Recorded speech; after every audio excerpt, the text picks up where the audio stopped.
कथा पूर्ण होने के बाद जब बेताल ने विक्रम से प्रश्न किया और विक्रम ने तर्क संगत उत्तर दिया, तब बेताल अदृश्य होकर वापस उसी पेड़ पर लौट जाता है जहां वह पहले लटका हुआ था। परंतु विक्रम भी कहां हार मानने वाला था, वह भी वापस उस पेड़ पर आया और पेड़ पर चढ़कर बेताल को पकड़कर फिर से योगी के पास ले जाने लगा। तब बेताल विक्रम से फिर कहता है, रात बहुत लंबी है और रास्ता भी, मैं तुम्हें एक कथा सुनाता हूँ, पर याद रखना मौन धारण किए रहना, जैसे ही तुम बोलोगे मैं वापस चला जाऊंगा। बेताल कहता है, सुनो विक्रम, यमुना के किनारे धर्मस्थान नामक एक नगर था। उस नगर में गणाधिप नाम का राजा राज्य करता था। उसी नगर में केशव नाम का एक ब्राह्मण भी रहता था। ब्राह्मण यमुना के तट पर जप तप किया करता था। उसकी एक पुत्री थी जिसका नाम मालती था। वह बड़ी रूपवती थी। जब वह विवाह योग्य हुई तो उसके माता पिता और भाई को चिंता हुई। संयोग से एक दिन ब्राह्मण अपने किसी यजमान की बारात में गया था और भाई पढ़ने गया था। तभी उनके घर में एक ब्राह्मण का लड़का आया। लड़की की माँ ने उसके रूप और गुणों को देखकर उससे कहा कि मैं तुमसे अपनी लड़की का विवाह करूंगी। किस्मत का खेल देखो। उधर ब्राह्मण पिता को भी एक दूसरा लड़का मिल गया और उसने उस लड़के को भी यही वचन दे दिया। इधर ब्राह्मण का बेटा जहाँ पढ़ने आया था वहाँ वह एक तीसरे लड़के से अपनी बहन के विवाह का वचन कराया। कुछ समय बाद बाप बेटा घर पहुँचे तो देखते क्या है कि वहाँ एक तीसरा लड़का और मौजूद है। दो उनके साथ आए थे। अब क्या हो? केशव और उसका परिवार इस बात का चिंतन कर ही रहे थे कि मालती का पति किसे चुना जाए। तभी केशव की पत्नी बुरी तरह रोती हुई घर से बाहर आई। केशव के पूछने पर उसने बताया कि मालती को सांप ने काट लिया। नियति का खेल देखो, जिस लड़की के लिए वर चुनने की चर्चा चल रही, मालती को सांप ने काट लिया। केशव का बेटा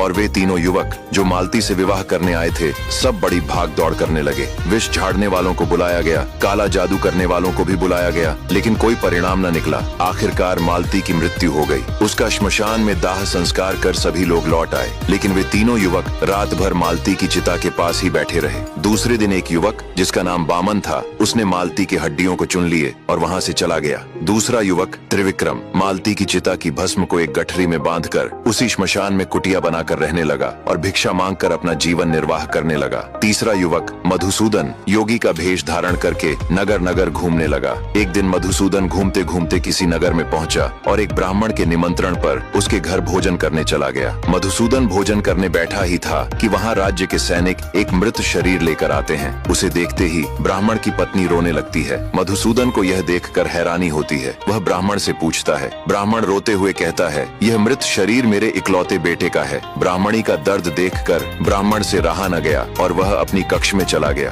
थोड़ी देर बाद ब्राह्मण एक बहुत पुरानी पुस्तक और एक पात्र में पानी लेकर आता है। वह पुस्तक से एक मंत्र पढ़कर अपने बेटे पर छिड़क देता है। कुछ ही देर में उसका बेटा जीवित हो उठता है। ब्राह्मणी प्रसन्नता से झूम उठती है और अपने बेटे को गले से लगा लेती है। यह सब देखकर मधुसूदन को बड़ा आश्चर्य होता है। पूछने पर ब्राह्मण बताता है, यह संजीवनी विद्या है। इसके मंत्र से जो चाहे किसी को भी जीवित किया जा सकता है। फिर मधुसूदन पूछता है, क्या इसका प्रयोग उस पर भी हो सकता है जिसकी मृत्यु बहुत पहले हो चुकी हो? ब्राह्मण कहता है, हाँ बिल्कुल, उसे भी जीवित किया जा सकता है। इसके बाद सभी लोग भोजन कर सो गए, लेकिन मधुसूदन सोया नहीं। आधी रात बीतने पर उसने चुपके से संजीवनी विद्या वाली पुस्तक चुरा ली और निकल पड़ा। वह सीधे श्मशान पहुंचा जहां मालती का दाह संस्कार हुआ था। अब आगे और श्मशान में पहुंचता है जहां मालती का दाह संस्कार हुआ था। वहां उसकी मुलाकात त्रिविक्रम और बामन से होती है। तीनों युवक मिलकर प्रसन्न होते हैं और अपनी अपनी आप बीती सुनाते हैं। मधुसूदन भी सबको बताता है कि उसके हाथ एक ऐसी पुस्तक लगी है जिससे किसी भी मृत इंसान को जीवित किया जा सकता है। ये सुनकर सभी बहुत खुश होते हैं और मालती को दोबारा जीवित करने की योजना बनाते हैं। मधुसूदन कहता है, मालती को फिर से जीवित करने के लिए उसकी अस्थियां और भस्म की आवश्यकता पड़ेगी। तब बामन अस्थियां देता है और त्रिविक्रम भस्म। मधुसूदन संजीवनी विद्या से मालती को पुनः जीवित कर देता है। मालती के जीवित होते ही तीनों बहुत प्रसन्न होते हैं, लेकिन अगले ही पल आपस में झगड़ने लगते हैं। मधुसूदन कहता है, मालती संजीवनी विद्या से जीवित हुई है, इसलिए वह केवल मेरी है। बामन कहता है, संजीवनी विद्या किसी काम की नहीं थी। अगर मैं अस्थियां न देता तो कुछ नहीं हो सकता था, इसलिए मालती मेरी है। त्रिविक्रम कहता है, भस्म के बिना कुछ भी संभव न था, इसलिए मालती मेरी है। कहानी पूरी होते ही बेताल विक्रम से कहता है, राजन, उन तीनों के विवाद का निर्णय करके तुम यह बताओ कि मालती किसकी होनी चाहिए, और यदि जानते हुए भी तुमने मुझे ठीक ठीक नहीं बताया तो विश्वास करो तुम्हारे सिर के 100 टुकड़े हो जाएंगे। विक्रम कहता है, जो श्मशान में कुटिया बनाकर रहने लगा उसकी। अब ध्यान से सुनो बेताल, जिसने संजीवनी विद्या का प्रयोग करके मालती को जीवन दिया वह उसके पिता समान हुआ। जिसने मालती की अस्थियां रखी वह उसके पुत्र के समान हुआ, लेकिन जिसने मालती की भस्म अपने पास रखकर उसके प्रेम में वहीं पर कुटिया बनाकर रहने लगा, वस्तुतः वही मालती का पति होने योग्य है। यह सुनकर बेताल कहता है, बुद्धिमान विक्रम, तुमने ठीक उत्तर दिया, लेकिन तुमने बोला इसलिए मैं अब चलता हूँ और फिर वह श्मशान में शिरीष के पेड़ पर जा लटकता है। तो दोस्तों, अगले भाग में हम देखेंगे कि बेताल और विक्रम के बीच क्या घटित होता है। देखते रहिए विक्रम और बेताल।